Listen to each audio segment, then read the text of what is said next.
Hello বন্ধুরা, সবাই কেমন আছেন? আশা করছি সবাই ভালো আছেন। আমি আলহামদুলিল্লাহ খুব ভালো আছি। তো মাছ তো অনেকভাবে আপনারা খেয়েছেন, আজকে একটু অন্যরকমভাবে আমি মাছ রান্না করব। সবাই সাথে থাকবেন। প্রথমে আমি কাঁচা মাছের মধ্যে সমস্ত মশলা, কাঁচামরিচ এবং কিছুটা পেঁয়াজ বেরেস্তা দিয়ে সুন্দর করে মাখিয়ে নেব। এবং এই রান্নাতে আমি সয়াবিন তেলের বদলে সরিষার তেল ব্যবহার করছি।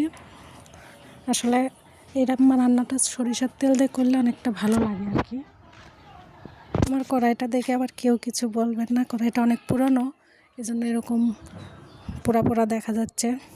তো কড়াইকে সবাই ইগনোর করেন, কড়াইয়ের দিকে তাকানোর কোনো প্রয়োজন নেই। রান্নাটা একটু মনোযোগ দিয়ে দেখেন। তো সবগুলো আমি সুন্দর করে একসাথে মাখিয়ে নিলাম।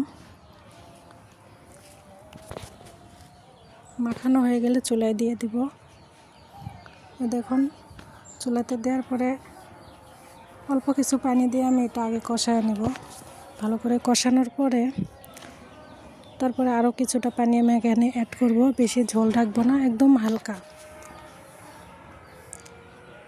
দেখুন রান্নাটা হয়ে গেছে এবং খাবারের জন্য রেডি।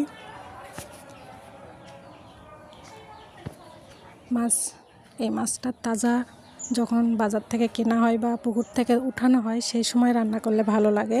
ফ্রিজে রাখার পরে আসলে এভাবে রান্না করলে অতটা স্বাদ লাগবে না। ফ্রিজে রাখার পরে মাছ ভাজা ছাড়া স্বাদ লাগে না, সেটা আমরা সবাই জানি। কিন্তু তাজা মাছ এরকম কাঁচা রান্না করে দেখবেন,